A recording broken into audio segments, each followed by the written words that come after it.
Well, the population of Muslim immigrants is growing rapidly in traditionally Christian and secular countries, while at the same time, the resident populations are either stagnant or declining. And together, it is creating a global expansion of Islam. University professor and author Barry Van explains it all in his new book, Puritan Islam, the Geo-Expansion of the Muslim World. And Dr. Van joins me now on set. Welcome. Thanks. I'm glad to be here. Tickled to death. You talk about a Puritan Muslim immigrants. Now, who are they? Who are you referring to?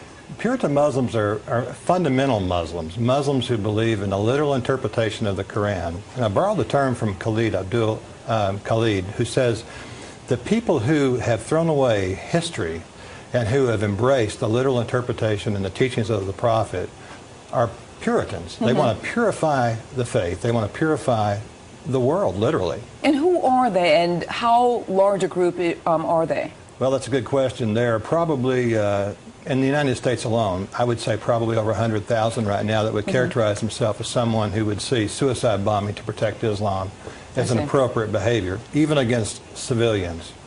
So we've got 100,000 in America. And the reason why are they, because Detroit has the largest population of Muslims in the country. Would a lot of them be in Dearborn? In Dearborn, would a lot of them be focused there, or is it other places, or are they pretty much scattered? They could be your neighbors. They could be in a suburb of Cincinnati. They could be in rural Appalachia. They could be medical doctors, as we saw in Glasgow, Scotland. I went to University in Glasgow, so. I was really surprised to see that two men, including a medical doctor, a couple of years ago, drove his Jeep Cherokee into Glasgow Airport Terminal with the intention of blowing it up. And of course, he was caught on fire and almost died, and ultimately had to go to the hospital and spend a lot of time recuperating. He was a medical doctor.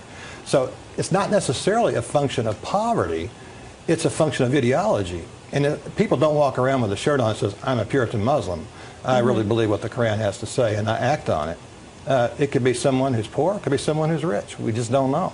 Who are they getting their marching orders from? Is it somewhere in the Middle East, or is it from some of these imams that are really preaching inside the United States? It is an amorphous body. In other words, it doesn't really have especially divine characteristics. It's not necessarily a congregation. It's a mindset. And it could be like the individual who tried to construct some toy airplanes to attack some strategic targets in Washington, D.C. area, Northeastern University graduate. Well, who would expect him to do that? And they say he was radicalized by watching information on the internet. But there is a nationalistic element to this. A lot of people assume that, that the Arab world is fundamentally the leading part of Islam. Not necessarily true when you consider that the world's largest Muslim country is Indonesia. And the fastest growing countries that are Muslim, by the way, they're doubling their population on average in 41 years. That's quite rapid. Pakistan, Pakistan is where a lot of stuff is happening. Yemen, we know about the drone attacks there this morning that were successful. Yemen, doubling time is in 21 years, which means a very patriarchal society, a society in which women have very few choices, very few opportunities outside the role of caregiver and mother. And as a consequence, their fertility rates are extremely high. And because of that, their population is growing so fast. What about Iran? Because we've just been talking about the story of the Iranian Christian pastor who is sentenced to death, and time is running out. Time is running out. What is the situation in Iran in terms of the Muslim population? Are they growing? We've seen the protests by the more secular, modernized population. Is that anywhere bringing that sort of Muslim element, the Puritan element, down a little bit? Well, Shia Islam dominates Iran, as well as Iraq. And one thing to be afraid of is the possible religious-based unification of the Shia in Iraq and the Shia in Iran. That's a real serious problem there. But they are fundamentalists, but they're also connected to the Hezbollah and Hamas and the Syrian government, which happens to be a sect of the leaders. They tend to be a sect of the Shia called Alawites. And so there is what's called a Shia crescent that runs throughout the Middle East there, where the Shia dominate. But keep in mind, though, the Muslim Brotherhood begat Al-Qaeda. And, and the Hanbali juristic tradition in the Saudi Peninsula begat what's known as Wahhabism. And again, that's a juristic tradition, and it's also a faith that sees the Bible, the Gospels, and the Quran as literal. I had a really great question, but I've just been skirted over it because what is it you look for in terms of a Puritan? Because is this different from the terrorist Muslim that the CIA and the Defense Department and all of those intelligence agencies are looking for? Well, that gets into the psychology of the individual. It depends on how willing they are to act on the issues that they perceive as serious. The Quran gives every indication that the person who truly believes, who does not want to suffer the fires of hell, will do everything that they can in their power to protect Islam when there's a perception of threat to Islam. But the issue is we don't really know, nor does he know, what constitutes a threat to Islam. And because of that, there's a lot of ambiguity.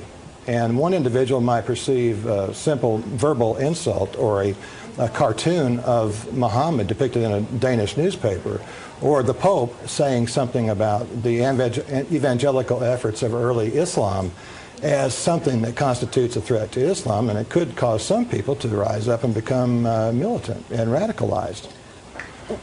What do they ultimately want, and how are they hoping to achieve it? Well, if you look at it like this, the second largest intergovernmental agency in the world, excuse me, right now, is called the Organization of Islamic Conference. 57 member nations, and we have 2 countries in the Western Hemisphere, Suriname and Guyana, which happen to belong to that organization. That could very well be a conduit for immigration into our porous southern border for radicalized Islamic folk. Not necessarily, but it's a possibility, because it is easier to get up through Latin America than it is across the Atlantic, because you have to go through LaGuardia and JFK. So that could be a real serious issue. Yeah, I've actually was sent a link to a speech by an imam talking about that exact same thing. And but this is sort of the global mentality, the global philosophy to sort of, and the idea is that they are having children, they are not actually converting. Right. See. Actually, we're going to have to wrap you right now, but I want to make sure that people understand the book, and I want to thank you so much, Dr. Barry Vann, for being here. The book is called Puritan Islam, the Geo-Expansion of the Muslim World. Thank you very much. It's a fascinating book. Thank you very much. I appreciate that. Thank you very much. Okay, we're going to take a break right now on FoxNews.com Live, and we'll be back in just a moment with more Spirited Debate.